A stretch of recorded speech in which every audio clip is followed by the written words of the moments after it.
रूहानी ताकतें हमेशा हमारे आसपास मंडराती रहती है।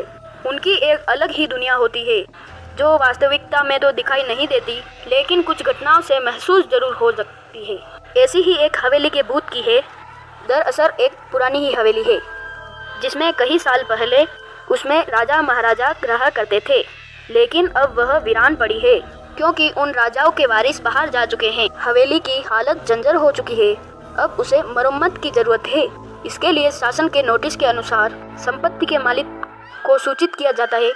कुछ दिनों में पूर्व राजाओं के वारिस में से एक लड़की हवेली में एक बच्चे के साथ अपने बच्चे के साथ दाखिल होती है, जो कि उस जमाने के राजा के नाती की लड़की थी।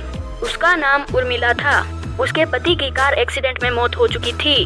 अब वह विधवा हो चुकी है, लेकिन उसके पास उसका एक बेटा है जो 8 वर्ष का है और वह भी अपनी माँ के साथ हवेली आया है। हवेली बहुत विशाल थी, इसलिए उसकी साफ सफाई के लिए कई मजदूर बुलाए गए जिन्हें चप्पे चप्पे की सफाई करने का ठेका दिया गया। किसी को नहीं पता कि हवेली के कोने कोने में कितनी रहस्य छुपे हुए हैं। उर्मिला के आने के बाद हवेली की हवा रूहानी होने लगी। ऐसा लग रहा था मानो कोई वर्षों से इंतजार कर रहा था इस हवेली के वारिस का। एक रात उर्मिला अपने कमरे में अपने बच्चे के साथ सो रही होती है। अचानक उसके खिड़की से एक पक्षी टकरा कर मर जाता है। ये घटना अपने आप में असामान्य थी।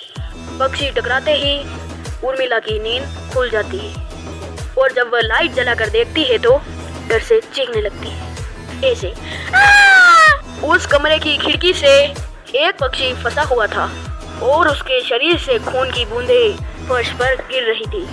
नजारा इतना भयानक था कि वह अपने बच्चे को उठा नहीं सकती थी, लेकिन उर्मिला हिम्मत करके अपने बच्चे को बिना उठाए उस पक्षी को खिड़की से बाहर फेंक देती है।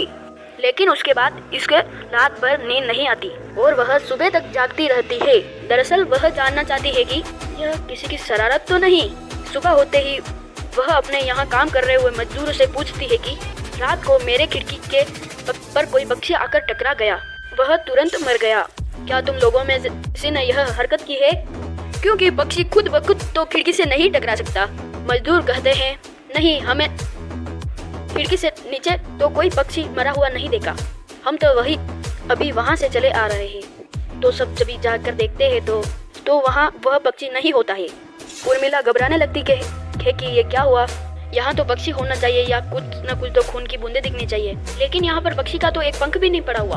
उर्मिला सभी मजदूरों को कहती है कि हवेली में बहुत सी कीमती चीजें और मूर्तियाँ हैं, संभाल के साफ सफाई करना।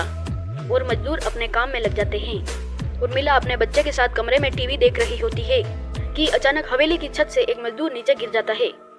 उर्मिला को अचानक लोगों की आवाज सुनाई देती है। वह भागकर खिड़की से नीचे देखते है तो एक मजदूर की लाश पड़ी होती है। उर्मिला कमरे से नीचे आती है और गिरने का कारण पूछती है। लोगों के जवाब अलग अलग होते हैं। कोई कह रहा होता है कि इसने खुद आत्महत्या की है और कोई कह रहा था कि यह गलती से गिर गया है। सभी के दावे अलग थे, लेकिन उर्मिला को कुछ अनकही बातें सुनाई दे रही थी। उर्मिला के कान में अचानक एक आहट के साथ आवाज आती है, अपने बच्चे को बचा सकती है तो बचा ले। उर्मिला ये वाक्य सुनते ही अपने कमरे की तरफ भागने लगती है, क्योंकि कमरे में उसका बच्चा अकेला टीवी देख रहा होता है। जैसे ही उर्मिला अपने कमरे का गेट खोलती है तो उसका बेटा खिड़की से कूदने वाला ही था कि उर्मिला उसका पैर पकड़ लेती है और वह खिड़की से लटक जाता है। उर्मिला पूरी ताकत से उसे ऊपर खींचती है, लेकिन बच्चा तब फिर भी कूदने की जिद कर रहा था।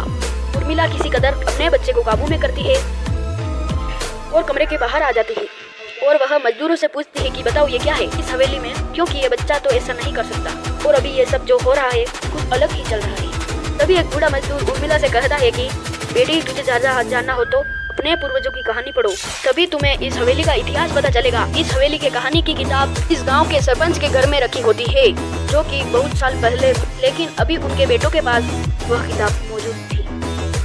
आखिर क्या लिखा हुआ है उस किताब में? क्या उर्मिला सुलझा पाएगी इस रहस्य को? जानने के लिए अभी हमारे चैनल को सब्सक्राइब करें और पार्ट 2 के लिए कमेंट करें।